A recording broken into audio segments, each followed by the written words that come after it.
বিচার চাই, খুব কঠিন বিচার চাই, ওনাদের ফাঁসি চাই। আমি কিভাবে চলবো? আমার একটা ছোট বাচ্চা আছে, আমার সংসারের হালদারের মধ্যে এই ধরনের কথা কইয়া ফেসবুক ইন্টারনেটে লিখবো আমার ছেলে এই ধরনের মোবাইলও চালায় না। 250 টাকা পুরান মোবাইল কিনেছি, এই মোবাইল আমার ছেলে এখন পর্যন্ত চালাইতেছে বাটা মোবাইল স্যার। এই ছেলে এই ধরনের ঘটনা ঘটাতে পারে না। যে কাজটা করছে অকারণিত এই ঘটনা খারাপ করছে। উনি খুব ভালো ছেলে ছিল, এই জন্য আমরা দুঃখিত গ্রামবাসী, আমাদের এলাকার লোক। ছেলে হিসাবে খুব ভালো ছিল। সে যারা বলছে এটা তো কোনো প্রমাণ দিতে পারছে না, তো কী করে বিশ্বাস করবো?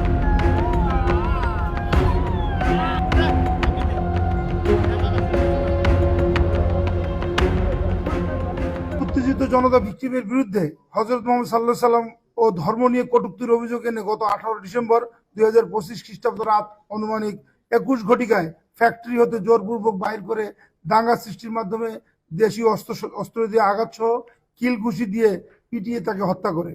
পরবর্তীতে ভিকটিমের লাশ জমির দিয়া স্কয়ার মাস্টারবাড়ি বাস স্ট্যান্ড ঢাকা ময়মনসিংহ মহাসড়কের মাঝখানের আইল্যান্ডের গাছের সাথে ঝুলিয়ে আগুন ধরিয়ে দেয়, যার স্থির এবং ভিডিও চিত্র সামাজিক যোগাযোগ মাধ্যমে ছড়িয়ে পড়ে।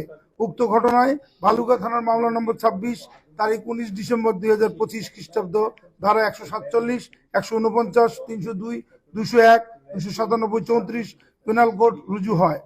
সিপিএসসি র্যাব 14 ময়মনসিংহের আভিযানিক দল ঘটনার ভিডিও বিশ্লেষণ ও স্থানীয়ভাবে তথ্য সংগ্রহ ও যাচাইপূর্বক বর্ণিত ঘটনার সাথে জড়িত থাকার অভিযোগে মোট 7 জনকে গ্রেফতার করতে সক্ষম হয়। ফ্যাক্টরির কর্তৃপক্ষের ফ্লোর ইনচার্জ এবং ওখানকার ম্যানেজারকে আমরা অ্যারেস্ট করেছি, কারণ ঘটনা সূত্রপাত হয় 4টার সময় এবং এই ফ্যাক্টরির ফ্লোর ইনচার্জ তাকে ইস্তফা দিতে বাধ্য করে এবং ইস্তফা দেওয়ার পরে উত্তেজিত জনতার কাছে সে হ্যান্ড ওভার করে দেয়।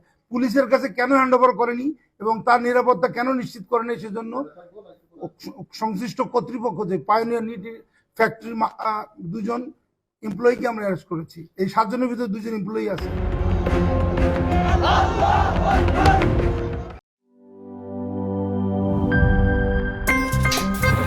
আমার একটা স্মার্ট সিদ্ধান্তে 25% গ্যাসের খরচ কমেছে। ভাবছেন কিভাবে?